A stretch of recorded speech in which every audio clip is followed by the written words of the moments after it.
Hello, everybody, and welcome to our week 16 edition of the Kelly Green Hour as the Philadelphia Eagles are set to do battle with the Washington Commanders with a chance to win the NFC East after the Eagles defeated the Washington Commanders 26-18 in Week 11. If the Eagles win, Eagles clinch the NFC East. If Washington wins, they're still a little iffy there. But we will see what happens. I'm your host, LJ Harrell, and as always, I am joined by my co-host, Connor Donald, who went away. Thank you for joining the Kelly Green Hour. As always, you can follow us on Twitter at Kelly Green Hour. Follow Connor on Twitter at Connor10. Follow me on Twitter at LJHarrell54. And follow the Eagles Pinpool Network on Twitter, YouTube, Facebook, wherever you get your podcast at Eagles Pinpool Network. Be sure to like, subscribe, and leave a review of all the shows. Connor, you're back. What's up, buddy? Can you hear me? Connor. I don't know if Connor can hear me. Interesting. Hey, yes. Connor. We're good to go. Okay. I went through the whole opening spiel. What's sorry, going on? Technical difficulties. It's going with technical difficulties, but we're good to go now. But the usual spiel, we're starting the final stretch, big 3 games against division rivals. Lots on the line for the Eagles. So it's gonna be quite an interesting stretch because you never know what happens with divisional rivals. No, division opponents are always tough. Washington always plays the Eagles stuff we saw last year with Sam Howell at quarterback and the worst team. This Washington team is better, even though there's a lot of excuses coming out of the Washington camp.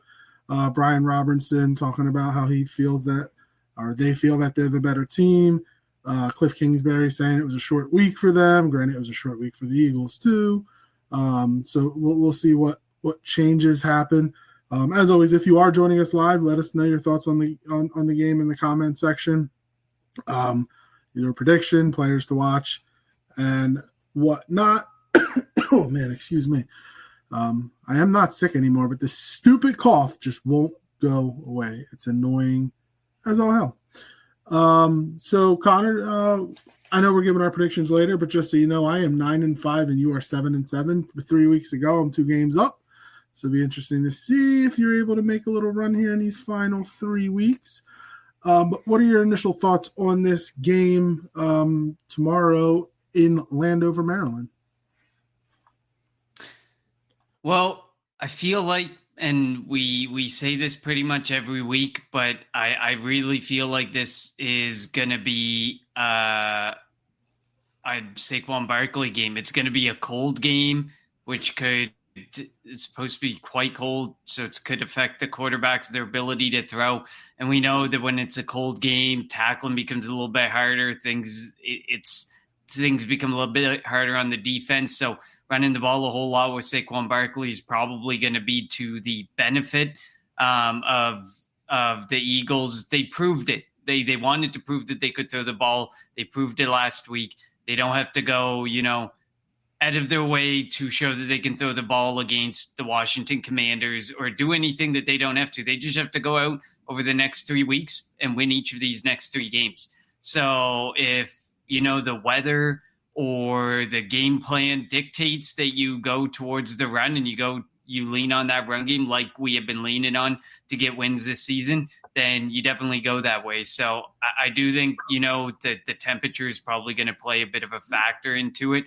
And Kellen Moore is going to lean back into Saquon Barkley more this week than he did last week, which even last week he still had like 19 carries. So it's still a large amount of carries for him. I don't think they need to change a whole lot about what they did from the first time they played them. If is Cliff Kingsbury, are they going to come out doing anything different?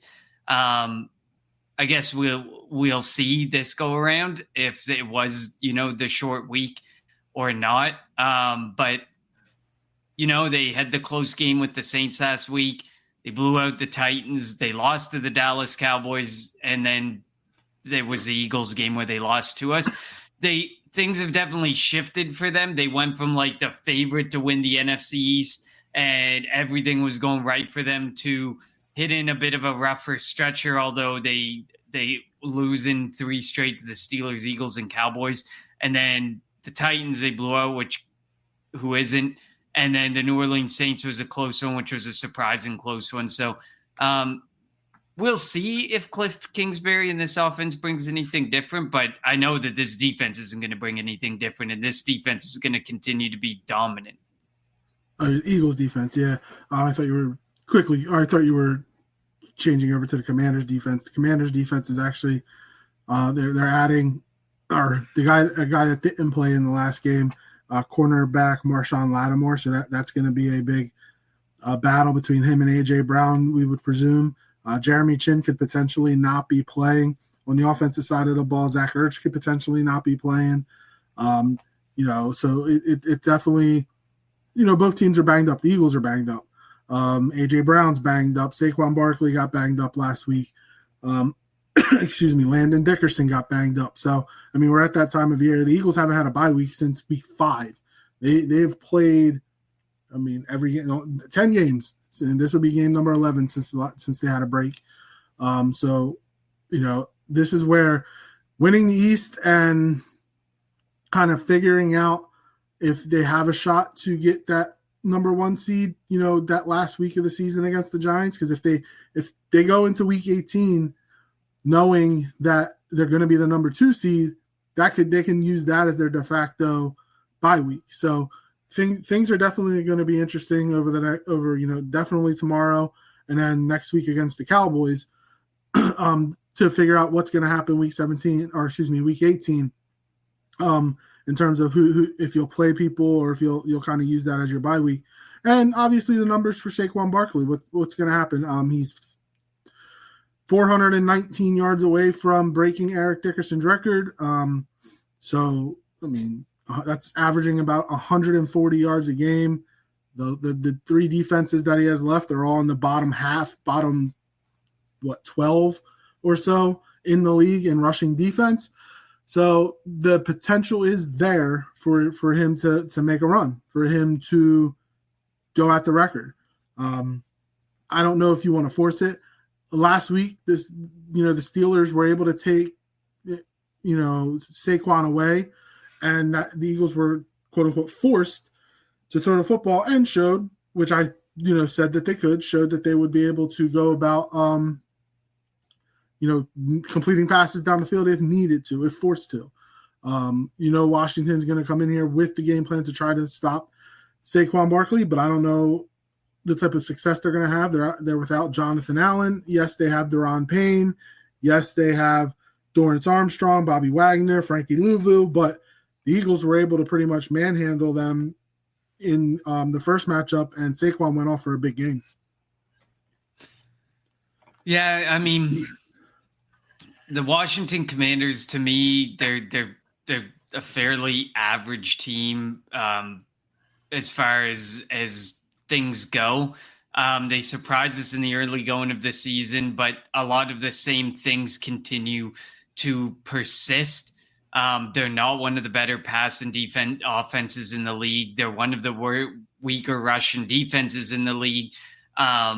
It'll be interesting to see. It's funny because the Washington Commanders lean into their Russian attack a lot. They rank as the number 3 Russian offense. We rank as the number 1 Russian offense. Obviously, Jane Daniels faces a lot less criticism because he's a rookie for how the passing game performs with behind his arm. But it's definitely going to be interesting to see what they do with Saquon Barkley. Like you mentioned, the next 3 opponents, the opposing defense ranks in the bottom 10 for Russian defenses. So that's not to say he can't do 140 yards in each of those games, but will he be put in a position to do that is going to be the question. This game, I think, will heavily dictate, the direction of how they manage that record-breaking possibility. If he goes out and he has another week like last week where he rushes for, I think he was just shy of 100 yards, you're probably not going to see the opportunity there to get that record. But if he goes off again in this game against the Commanders and he goes for like 150 rushing yards, then I think the discussion starts to become even more realistic. It's just all dependent upon, what actually happens this week to show, is he headed in the right direction, or are we starting to see a slowdown, teams be able to stop him? I mean, I don't think that any of these three teams are going to be able to stop him, but achieving 140 rushing yards per game is definitely a very,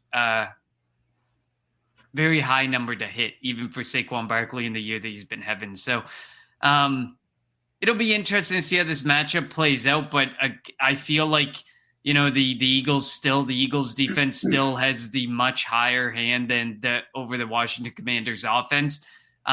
Whereas, and then our offense, same thing. Jayden Daniels will be healthy this week. That game he played against the Eagles 6 weeks ago, he did have banged up ribs.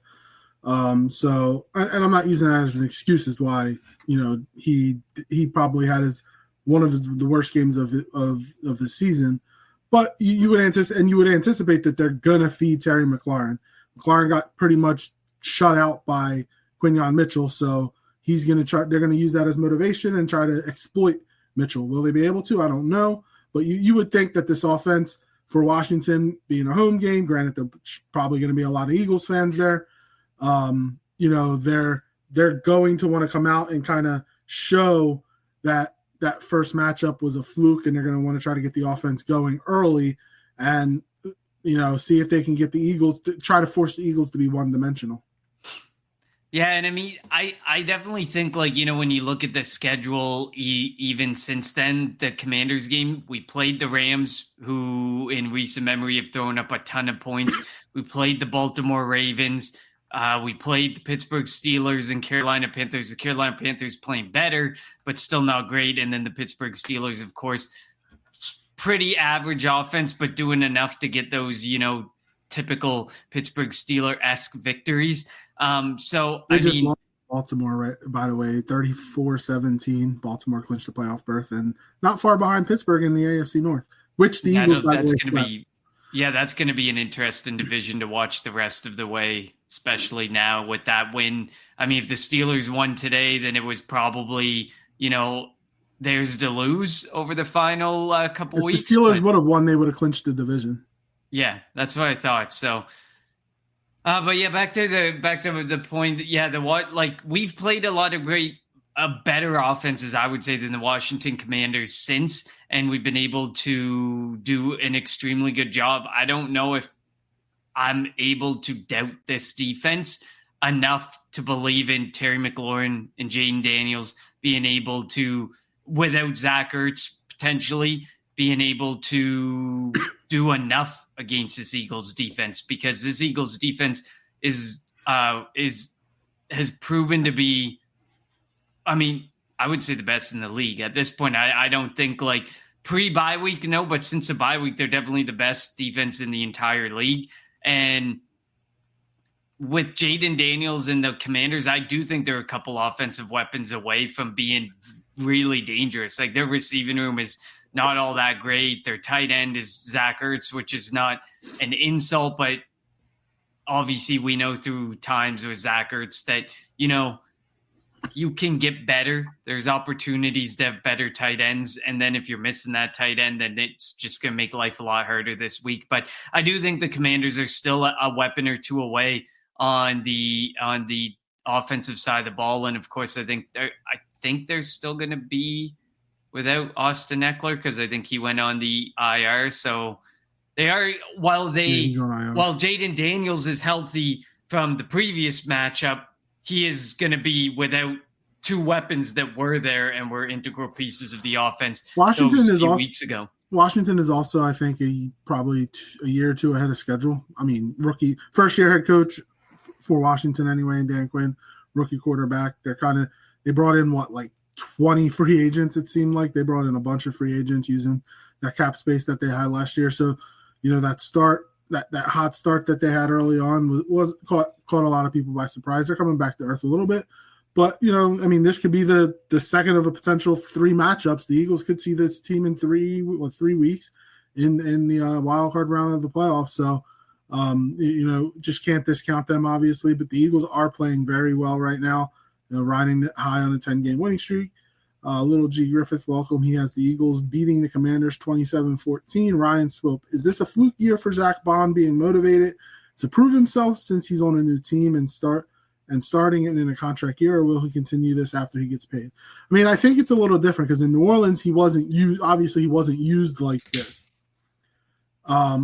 He was a pass rusher, special teams guy for the Saints. Vic Fangio said, I'm assuming it was Vic Fangio who wanted him here, saw the potential in Zach Bond, and we're seeing him play lights out. How old is Zach Bond, by the way? What is he, 27? He's 28 or he's in the later part of the 20s, but still, you'd sign him for 3 or 4 years and be comfortable with it. He's not a guy who's like an emergence in his 31, 32-year-old season. So, yeah. So I don't think this is a fluke. Now, he's having an all-pro year right now. Will he play at this level consistently for 3 years if they say they were to sign him to a 3-year contract? I don't know. But I do like this pairing with him and Nakobe Dean and playing in front of the defensive line with Jalen Carter, Jordan Davis, like playing in this specific defense. Who knows that if he goes out into free agency, gets signed away by another team, that he's going to be like this, because he's not going to be playing in this system. So I do think that certain players fit certain systems better, and that's why they play well. And I think that this could be the case for Zach Bond. If he goes out and gets signed by, just throw a team out there, gets signed by, the Chicago Bears, they're not playing this system. So is he going to go out there and play to this ability, play to this level in Chicago just because he did it this year in Philadelphia? I don't know. I don't think so. But if he were to come back to Philadelphia and Vic Fangio stays and this system stays in place, I think we could see the same play from him. He might not have the 140 tackles, and whatnot, but he still will, I think, be a player that will be the leader of the defense. Yeah, I agree with you. I don't necessarily think this is a fluke season for Zach Bond. More so, it's just that they found a system that works, and him and Nakobe Dean seem to be getting the best out of each other. So it's like the system, the culture, the players around him have set him up for the success. Like you said, if he goes to another team who may not be as set at the defensive position for the future, like the Philadelphia Eagles, will he have the same success, especially if the system changes? Probably not. And I would tend to agree with you that I don't know if I would trust that. Like, this is an insane season. Like, Zach Bond's good. There's a very good chance he could end up close to like 200 tackles. Like, it's crazy. You're not gonna see necessarily that type of consistency from a late blooming guy like Zach Bond for 3 or 4 years, whatever you sign him to. But I think you can expect consistent enough play that if you sign him to a contract, you're not going to regret it in Philadelphia. But like you said, I agree with you, LJ. It is going to be dependent on the system that he plays in and the players that he's around. If he goes to a defense that is missing a whole lot of other pieces and has a whole lot of other glaring weaknesses, Zach Bond could likely be a weak point and something that team would regret paying big bucks for. So I don't think it's a fluke season. And obviously he definitely was motivated to prove himself, and he has proven himself. But I think, Zach Bond might be able to go and get paid, but we've seen Vic Fangio in prior defenses really take a linebacker and take them to the moon. He's essentially capable of doing that every time. And Zach Bond could maybe do the Andrew Van Ginkel route. I mean, he's one of the best linebackers in the league, going from Miami to Minnesota. So who knows? Anything is possible. I'm gonna, I don't think that it's a fluke year for Jack Bond, but we'll see what happens, and we'll see. I mean, Howie usually signs people in the middle of the year. He hasn't signed anybody to extensions, so I don't know if he just going to wait till the end of the year because he doesn't want this team cohesion to or he doesn't want contracts to get in the middle of team cohesion. I mean, that could be the reason why Nick Sirianni also hasn't signed a contract extension, because he has 2 years left on his deal. 1 year after this year, and you typically don't want a coach to go into a lame duck year, like Dallas is doing with McCarthy. I think McCarthy's on their lame 1 year deal. You don't want that to happen. So it'll be after the season. Will the Eagles after it's all said and done, if they win the Super Bowl, don't win the Super Bowl, whatever it is, will the certain pieces come back, or did Howie kind of learn from that 2017 experience? You don't want to, just because you do well, you don't want to continue to bring guys back as they're aging. Obviously, this defense is young. Like Brandon Graham and Darius Slay are the two old guys on the team, and Brandon Graham could potentially be retiring, but I think he might come back, especially after the injury. And Slay, I think, is on the last year of his deal. So like this defense is going to potentially get even younger. They could potentially also bring in a stud defensive end, trade Bryce Huff. Who knows? There's a bunch of things that could happen. So we don't want to look beyond that this week, beyond this year, because there's high hopes in Philadelphia right now.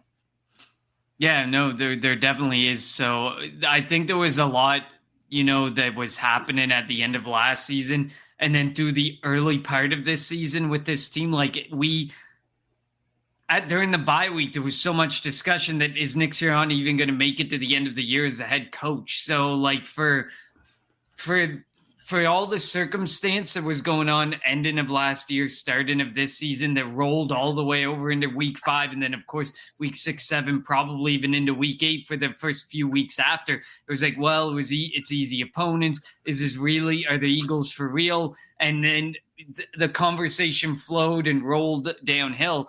And I just don't think that Howie has opened up that possibility of re-signing people because of just the way that the end of last year went and the start of this year happened. Usually the time where you would see Howie start to do his thing is in that earlier part of the year, week 5, week 6, week 7, but so much was happening that I just think that they're going to ride this out. They're going to see if they can get to that Super Bowl, see if they can win that Super Bowl. And if so, there's going to be a lot of different discussions to be had at the end of this season, especially when it comes to extension conversations.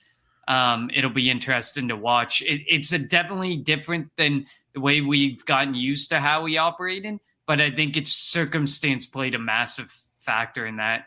Ryan said, this is true, kind of. Connor, you were all on the Commanders bandwagon in the beginning of the year, thinking they were an amazing team. Now you're changing. First of all, if you've tuned in long enough, you know that I am not a bandwagon Commanders person. I always have spoken of them as a team that is like, and you would know this, LJ, because you obviously just dislike when I talk semi-highly of division rivals, but I always said that they were like a sleeper team. They were always that team that was just one move away or a couple moves away. And then, of course, ownership changes and they go and they make all these moves, some of them older moves, some of them younger moves in that last offseason and stuff. So, of course, it got pretty exciting when things were actually coming together, because for the last 2 or 3 years of this show, me and LJ, when we'd be talking about the NFC side, always talk about the Commanders as, I think they're an underdog. I think they're a team that's a move away, a couple moves away. So I was very in on things starting fast, but that was probably just from the excitement of, past experiences and saying they're going to get there eventually. They're going to be a team to worry about in the NFC East. And now they're behind the Eagles. It's them, and then a pretty significant gap between them and the Cowboys, and even larger gap to the Giants. So They're now there. They're now competing. What other moves could they make in this offseason that makes them even more competitive in the NFC? So it'll be interesting. And I think the one thing that's a big change for for Washington, they have adults in the room. Well, I don't. Again, Josh Harris. I hate the Sixers and whatnot, but Josh Harris is terrible. But they have adults. Like Daniel Snyder was awful. And it felt like they didn't remember early in Daniel Snyder's reign. He just went out and signed, even if they were old, like Deion Sanders. He signed Albert Hainsworth. He signed trading Champ Bailey for Clinton Portis, which might have actually been one of the most even trades out there because both guys did well. But like he wanted to go for the splash moves and kind of didn't value continuity. And excuse me. And then he's just a despicable kind of person. So I do think that from a Washington fan standpoint, having a new ownership group, and it seems like they are going in the right direction, and it would see if they're able to. I mean, if they can get a new stadium, that'll just also pinpoint or be a good step in the right direction or further step in the right direction for Washington. Al Davis did do the same with the Raiders. And then Ryan says, I hate the Birds always signing veteran linebackers 1-year deals. Oh, and vets to try. I was hoping they make the team out of camp to start. If they do draft linebackers, it's only if they drop in the draft, a la Nakobe Dean. No early draft in linebackers and long-term solutions and continuity at linebacker. I know, like we have talked about the TJ Edwards move, and the irony of TJ Edwards and DeAndre Swift barely even getting out of the tampering period before being signed by the Chicago Bears, and us questioning did TJ Edwards just want to go home because he's from Chicago and he was already committed there? Probably tampered with, but it wasn't going to be found out. Or did the Eagles just really not get a fair shot at TJ Edwards because that was a potential long-term solution and continuity? But I mean, I think this one, like, I feel like Zach Bond coming to Philadelphia, that was a lot to do with Vic Fangio. Vic Fangio, you definitely could tell, had his hands in on some of the decisions that were made. So he may, in this offseason, have a say. I mean, there are some key free agents in the defensive room, and not all of them are going to be able to come back because obviously we've talked about Sweat throughout the year, and he's at a premium position where we may not want to pay his price, but somebody's going to pay his price just because it's edge rush, it's premium position. Milton Williams, Zach Bond. There's going to be some guys who all warrant over $10 million a year on average, and we're not going to be able to probably cover those, but other teams might be able to. So it would be nice to see that continuity, but that just goes to show, Ryan, and we've been doing this show for 6 years, LJ, and every year we talk about how such limited value went into the linebacker position. It just isn't in the Howie Roseman playbook to value linebackers.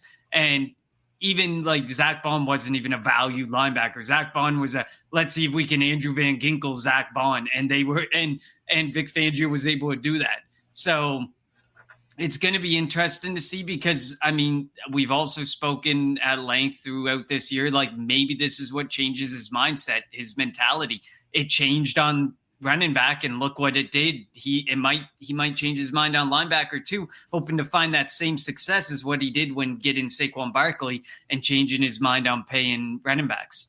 Speaking of the tampering period, isn't it funny that the Falcons got penalized for tampering with Kirk Cousins, and they're going to cut him?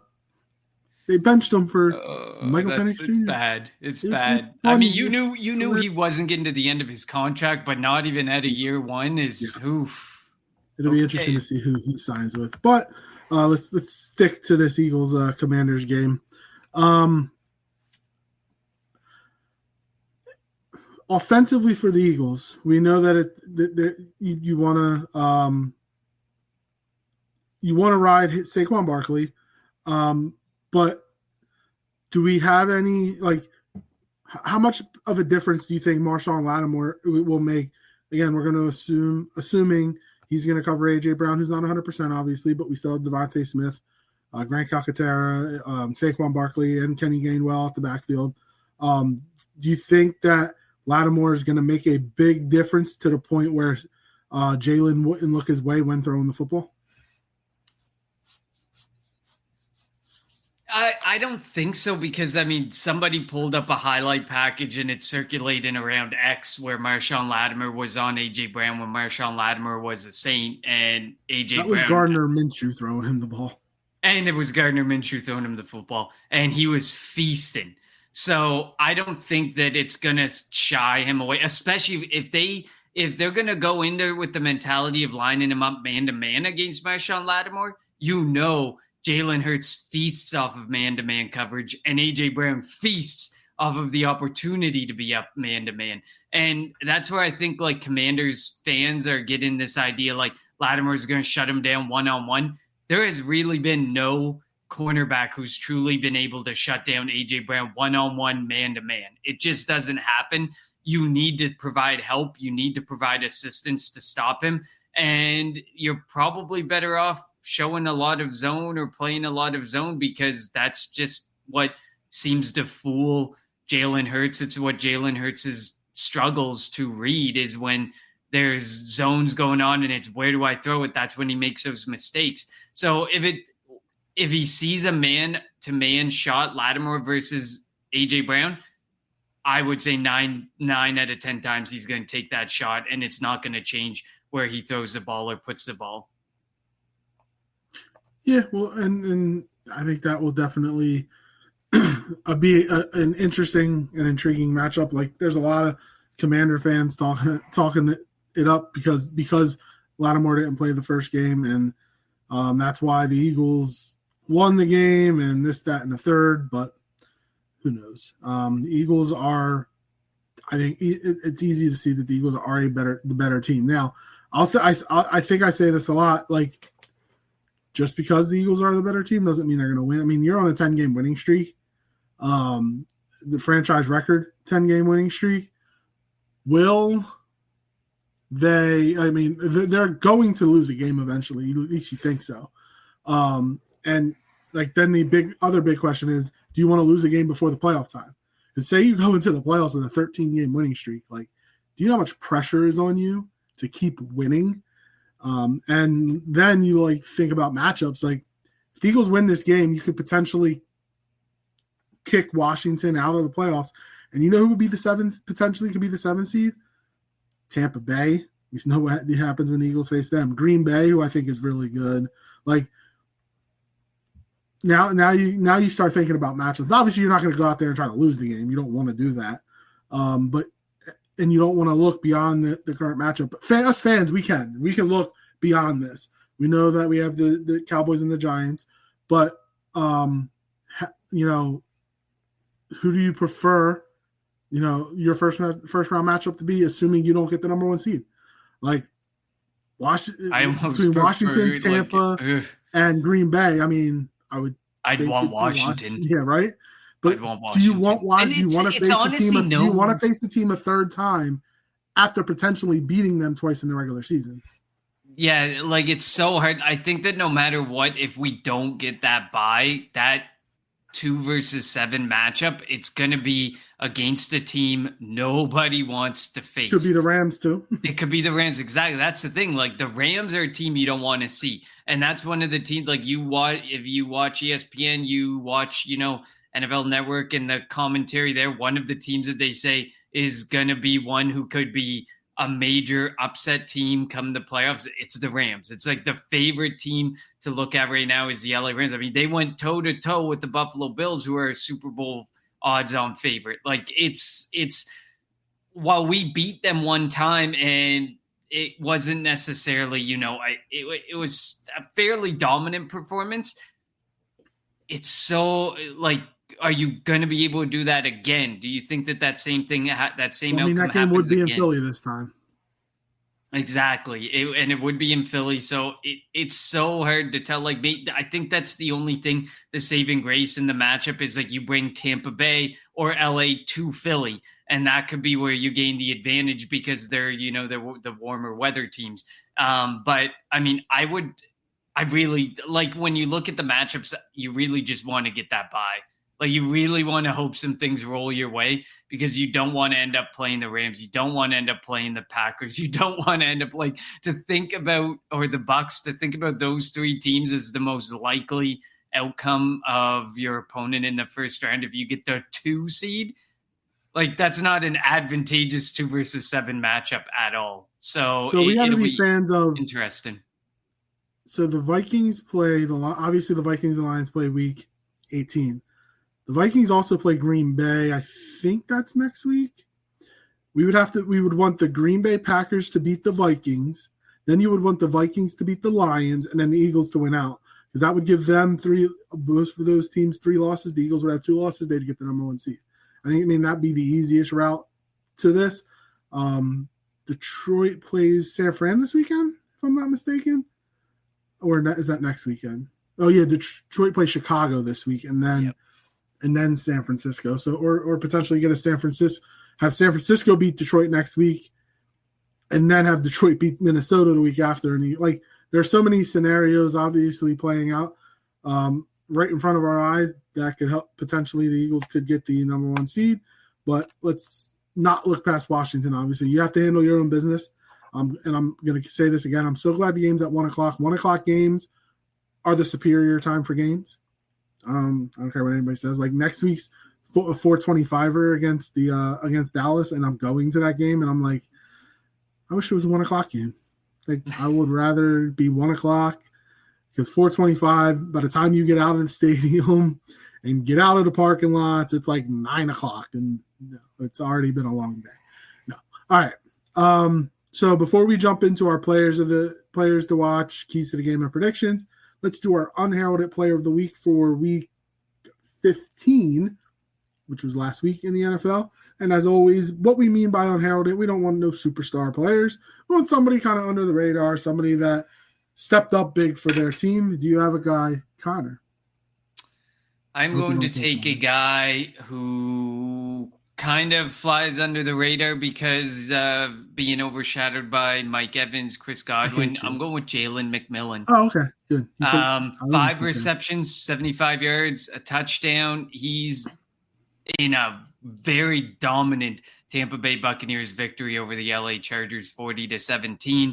Jalen McMillan silently having a decent season. It's just, when you're the number 3 guy, you got to try and carve your roll out, and Jalen McMillan is starting to carve that roll out, and it'll be interesting to see what ends up happening in Tampa Bay as far as what they continue to do with how they want to build their offense going forward. But Jalen McMillan has proven that he can be someone that might be able to be trusted to move up to the number 2 wide receiver role and to handle his business there. So I'm going with Jalen McMillan. I thought you were going to go, I'm going the same game, same team, but different position. Bucky Irvin, 15 carries, 117 yards, average 7.8. You got to keep defenses off balance. And, the Chargers came into that game one of the top defenses in the NFL, right up there with the Eagles in points allowed per game. They gave up 40. You have to – I know Baker Mayfield threw 4 touchdown passes, but you still have to keep teams off balance, and averaging 8 yards a carry for a rookie, not bad. So I'm going to go Bucky Irvin. Definitely one of the last times you'll be able to use him because I feel as though Rachaad White, he had a lost fumble. I feel as though the fact that they're now a 50-50 split, and if Rachaad White continues to make any mistakes, Bucky Irvin's going to slowly, no pun intended, buck Rachaad White as the number 1 running back on that team. So that was the name I looked at as well, definitely. So that's where I thought you were going. That's why I preemptively said I hate you. All right, let's get to our predictions, our players to watch, our keys to the game for the Philadelphia Eagles and the Washington Commanders in a big NFC East matchup where if the Philadelphia Eagles win, they clinch the NFC East. It's already guaranteed that there will not be the same winner for the 20th consecutive season, an unprecedented run of not having back-to-back division winners. The last time it happened was 2003, 2004, when it was the Philadelphia Eagles. Dallas won it last year. They're cooked, hopefully. I mean, they still can potentially make the playoffs. It's a tough shot. They have to win out. But let's be real. They're cooked. They got Tampa Sunday night, so let's go Buccaneers this week. So who are your players to watch on offense and defense, and some keys to the game, Connor? My key to the game is do what got you the win last time. Run that football, dominate that ground. The Washington Commanders are still the 25th ranked Russian defense in the league. They're not a good Russian defense. They're one that you can definitely take advantage of. And Saquon Barkley, if you really want to give him a chance at going and getting this record, which is a record that's been enshrined for 60 years, 40 years? What was it? I can't remember now. It's 40 decades. Maybe I think it's like 40 years. Yeah, I think it's 40 years. But for decades, it's been a mark that has not even barely been touched. And it's been a topic of conversation for weeks now that he might be able to do it. This is a type of matchup that you can definitely take advantage of, and you can focus back in. We know you can throw the ball. Us as Eagles fans know you can throw. Well, some of us, most of us know that we could throw the ball. We've seen Jalen Hurts do. We've seen him in big spots do it. So you don't have to force throws that aren't there. You don't have to, force anything. Just go with what won it for you last time. And the Washington Commanders' passing defense is definitely stronger. They rank 4th in the league, so you don't want to necessarily put yourself out there and make mistakes or commit turnovers and lose this game. I'd love to see the division wrapped up this week and do it your way. Do it the same way, the same your way that you've been doing it, that's been getting you wins all the way up until last week. So that would be my offensive key. My player to watch in this offensively, player to watch is going to be, oh man, it's tough because I don't want to say Saquon Barkley. I've alluded to being Saquon Barkley, so I feel like I got to go that route. So I am going to go Saquon Barkley because I think there's going to be a lot of attention. They did the passing game. They showed they could pass. Now focus back in. I know this team wants to get Saquon Barkley that record. The offensive line wants to do it. Saquon wants to do it, even if he doesn't outright say it. That Nick Sirianni would love to be a part of history in that way of having the running back that set the most rushing yards record. So get Saquon Barkley going and rolling again. I would love to see it. I want to see it.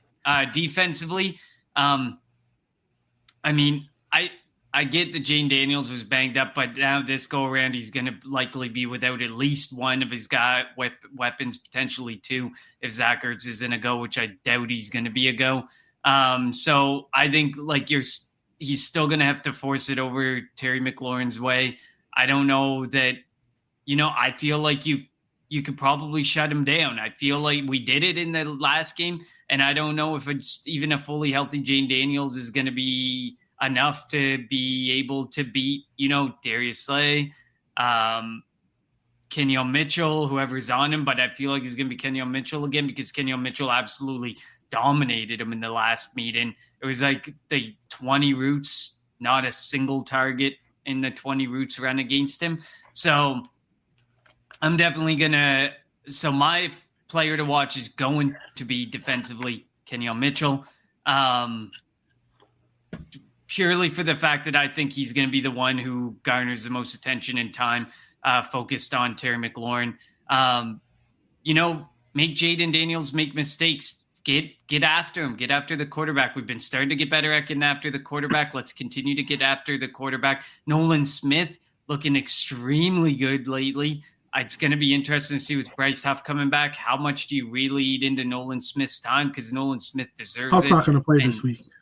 He's not playing this week. I knew he wasn't playing this week, but going forward, what do you do about that split? Because it's Josh Sweat and it's Nolan Smith. Who are you going to take time from?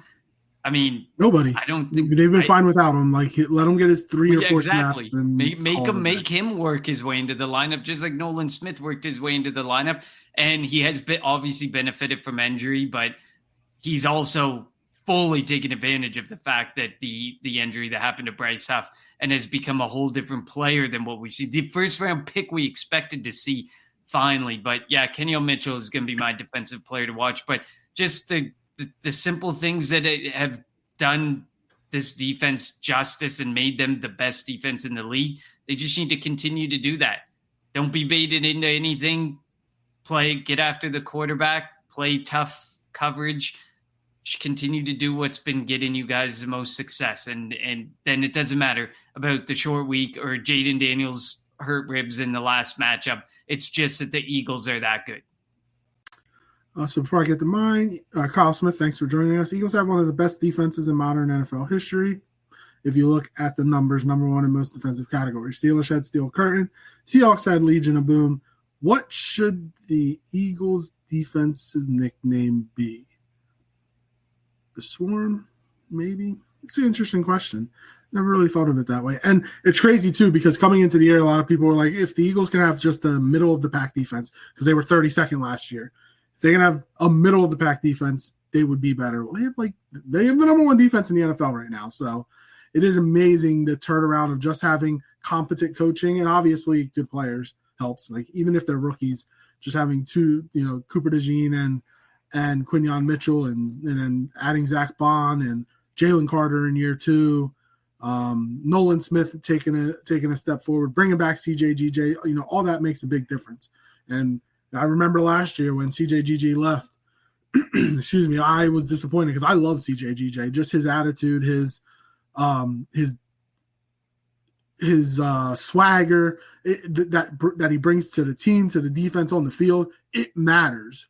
We always, nobody likes to hear it. You talk about the vibes, especially when it comes to the Phillies and what happened there. But like having those just having that character on the team, it really matters. Like, and he is that type of leader. Like, he doesn't have the C on his chest, but people look up to like we might not like that he talks all the time. I remember he in Tampa, he said, we're going to put boots or belts to asses, and the Eagles got killed. But like people look up to him. And it's a young defense, obviously besides Graham and Slay. This is a young defense. He's one of the older guys who's been here. This is year 2 that he's been here after his first stint and then going to Detroit last year. But it matters that you have somebody that is going to, hold you accountable and who you can go and have fun with. And that's the guy that CJGJ is. Yeah, no, he's definitely a vital piece of this defense. And he was brought back to be the focal point of that safety room, despite, what the Eagles think of Reed Blankenship and that they really like Reed Blankenship and everything. They brought CJGJ back for a reason. So he's kind of like, he's an important guy in the room, in that, that secondary room, in a room where, Kenyon Mitchell's not all that talkative or loud. Cooper DeJean, same thing. They're younger guys are a lot quieter. Darius Slay is a bit more outgoing. So, but CJGJ is a bit younger than Darius Slay. So it is good to have 26. That. Yeah, exactly. So, and to go back to Kyle Smith, I don't have that creativity Gangrene? Or creative mindset has there been a defense called the Gangrene defense? I don't know. Yeah, I think I feel like that's been out there. I don't know. But they need to do it for a sustained period. It can't just be a 1 year and then go back to being the 32nd defense. If they can continue this for say the next 2, 3, 4 years, then we'll definitely come up with a nickname for this Eagles defense. But absolutely, it can't just be a 1 year thing. All right. So my offensive player to watch is going to be Devontae Smith. You have somebody that is less than 100% in A.J. Brown, and you would think that Marshawn Lattimore is going to be on him. So Devontae had 11 catches over 100 yards last week and a touchdown. He was my offensive player to watch last week. Everyone was picking A.J. Brown. And A.J. Brown had a good game too. He had over 100. Yeah, they both went for over 100. So I just think Devontae, again, like he's that silent assassin, silent killer. He doesn't talk much. but he goes out there and proves it on the field. So I'm going to go with Devontae on offense, and obviously the key, stick with what, like you said, stick with what you're good at, running the football, but also Jalen, don't turn the ball over. The Eagles are a better team than Washington. You don't want, just like you did with Carolina, and I know that the Eagles didn't really turn the ball over, but you don't want to leave a team in the game or give them hope by turning the ball over, giving their offense short fields. So I think if the Eagles can just not turn the ball over, they should be fine. Before I get to my defense, especially against a team that does not force turnovers all that well. They rank 21st. They've only forced 14 turnovers this year. So you do not want to make a not very good defense, especially in that department, look competent in that department. And before I get to my defensive side, Kyle says Vic Fangio is the difference. In my opinion, defense is playing with a purpose and sound. Like I said, competent coaching. And this really makes, and I say this all the time, the Miami Dolphins defensive players look soft. After they complained about Vic Fangio last year, and they're not terrible, but they're not as good as this Eagles defense. And these young guys on this Eagles defense love the hard coaching. They want to put pads on. There was a video like when at the end of the game in the locker room when Sirianni said, we're working Monday, and all the guys were happy and excited. And you know that the defense is excited. They want to get out there, put their hands on guys, and hopefully it's smart. Jalen Carter's not sitting there slapping people in the middle of plays. Can't afford to lose him. He's playing the most snaps, I think, of any defensive tackle in football, like 85% of the snaps he has played this year. That's a lot of snaps for a defensive tackle, and he just doesn't care. This is wild conditioning. Right? Wild. Right? And like he hit that wall hard last year. He's not hitting any wall this year. If we can get Jordan Davis at that same conditioning program, man, they'd be monsters in the middle. On the defensive side of the ball, I'm going to go Nakobe Dean because I think that Jaden Daniels is going to run the ball more this week. He's going to, unlike that first matchup with the Eagles, because I think it's going to be tough for Brian Robinson and McNichols to get traction on the ground. And we know that he's going to force feed the ball to Terry McLaurin. I was going to go Quinyon Mitchell, but you took it. If Quinyon does his job and Zach Ertz isn't playing and he doesn't have his security blanket, then I think that he's going to have to try to run the football a little bit and try to move the ball, get first downs with his legs. And we know what kind of downfield tackler Nakobe Dean is. So he's going to have to – I don't know if he'll be the spy on him. Maybe he will be. And if he is, he's going to have to make plays in the backfield and tackling Jaden Daniels. So I'm going to go with Nakobe Dean. Kyle says, what did you all think of the Sirianni and Clint Hurt drama over Jaden? There was no drama. We touched on it in the last episode for a little bit too, but we will quickly retouch on it. I don't think there was drama. I think these guys just play really hard, and the coaches are very passionate. It all comes from Nick Sirianni and the way that he is and the culture that he has built. This is a team, most people like to not air their dirty laundry out or like to keep things behind closed doors. This is a team that just can't. They're so passionate. It just comes out in the moment and in the spot. And, the way that Sirianni explained how it all went down and stuff, it makes sense that Sirianni wanted to get that last word or continue to go after Jalen Carter. And Clint Hurt was like, I got him, step back, let me deal with it. And then it all just, then he went off and gave Jalen Carter a hug and props and moved on, because this is just a super passionate coaching staff and team top to bottom.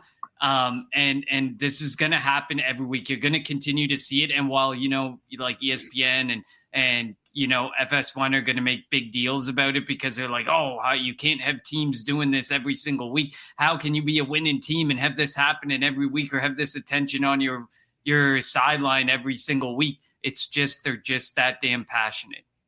Okay. Nothing to see here, pretty much is what it boils down to. Clint Hurt is the defensive line coach. He talked to him, and Sirianni did eventually talk to him. He doesn't necessarily have to in the moment, in the very second, go up and chastise a player. You kind of want both players you want both parties, the player and the coach, to take a step back, breathe, because you don't want to say anything emotional. Clint Hurt did his job, kind of went after. Said what he had to say to Carter, and then Carter, and like you said, Carter and Sirianni hugged it out. They understand, like you said, this is a passionate team, emotional team, and it happens. So no drama whatsoever. Agreed. All right, Connor, prediction time. What you got?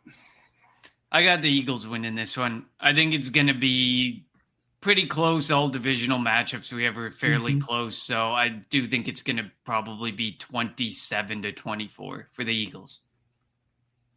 All right. It's no disrespect. We've talked down on the Commanders a bit this episode. I mean, I had my moment where I spoke up about them and my feelings on them. I still think there are a few players, a few moves away. That's just the reality of it. They're not being talked about in the same light as the Eagles, the Rams, the Bucks. And like the Rams and the Bucks are those fringe teams. Like you can't talk in comparison Eagles to Commanders right now. You're not on that level. The Eagles are in the discussion with Buffalo, KC, Minnesota, the Detroit Lions. That's the upper echelon. You need to be on the level and get in to where the Rams are, the Bucks are, in that big moment, in that big spotlight, get in that victory. So it's no disrespect to the Commanders or the Commanders fans, and they're very passionate, and they think that they should be talked about in the same vein as the Eagles. The reality is it's just not your time yet. I am shocked that it's only, last I checked, a 3.5 point spread. Like, I thought that the Eagles would be favored by maybe 5. So like that kind of, Vegas is rarely wrong. They're wrong sometimes, but rarely. So the fact that it's that close might be worrisome, but I have the Eagles actually winning 27-21. Again, it'll be a close game. 28-17 Birds. Hey, as long as the Birds win, I don't care if it's 2-0, 3-2. As long as the Birds win, and win the NFC East. But yeah, I said 27-21. The Eagles will come back. This is their last road game of the regular season. A bus trip down to Landover, Maryland. They finish off the season at home against the Cowboys, at home against the Giants before the playoffs, which if they win the East, will be guaranteed at least one home playoff game, potentially 2. You never know, depending on where they land. I think they're at least going to be the number 2 seed. It depends on if they'll be the number 1 seed. And if they get the number 1 seed and all roads lead through Philadelphia and Lincoln Financial Field, it'd be great to get Detroit or Minnesota out of their domes and outside in the elements at the link. I will say this one thing, though, about the number 1 seed. I think Detroit or Minnesota actually need it. I don't think the Eagles need the number 1 seed. I think the Eagles can go into Minnesota or go into Detroit and win. I'm not guaranteeing they can win, but I think they can actually go in to those buildings and win a game. I don't know if Detroit or Minnesota can come into Philadelphia, outside, cold weather, potential snow, with these freak fans, and win. Detroit will have played 14 of 17 games in domes this year. Outside at Green Bay, outside at Chicago, and outside in San Francisco, which it's hot anyway. Like, that's what Detroit's schedule has looked like this year. They've been in a dome 14 of 17 games. Get them outside in cold weather. I don't know. Minnesota and Detroit need the number 1 seed, need to be playing in their domes. I don't think the Eagles necessarily need to be. I think they can go into Detroit, can go into Minnesota, and potentially win an NFC Championship game. And I think Detroit will take any week off that they can get, because I think their IR list is 19 deep now, 20 deep. It's massive. It's crazy. I saw something and it was like teams with the most starters on the IR from their week 1 depth chart, and the Detroit Lions are at like 35% of their players from week 1 that were starting are on the IR right now. So they will take any week, not even just, the fact that they need their dome, but they need any week off that they can get based on that circumstance. So, and yes. Minnesota, I'm not prepared to yet rule out the fraud alert on them. When it gets to a big game and a big moment, can Sam Darnold stand? Be interesting to see. Like, I get Justin Jefferson's really good. Aaron Jones is good. Jordan Addison is good. Mm-hmm. Sam Darnold is the question mark, I think, it's safe to say, for Minnesota. Thank you all for tuning in to the Kelly Green Hour. As always, follow us on Twitter at Kelly Green Hour. Follow Connor on Twitter at Connor10. Follow me on Twitter at LJHarrell54. And follow the Eagles Pin Pool Network on Twitter, YouTube, Facebook, and wherever you get your podcast at Eagles Pin Pool Network. We will be back on Monday. Oh, we get the Gregory Green final as we're signing off. Hail to the Commanders. We'll see. We'll see what happens tomorrow at 1 o'clock. Should be a good game. We both think it's going to be a tight one, a tough NFC East matchup. But we both think the Eagles come away as NFC East champions. I'm pretty sure somebody said that 6 weeks ago, and the Eagles won. I don't think y'all gonna learn tomorrow. Let's see. We'll see. Should be a good game. There'll probably be like 35-40% Eagles fans there, so it might sound like an Eagles home game.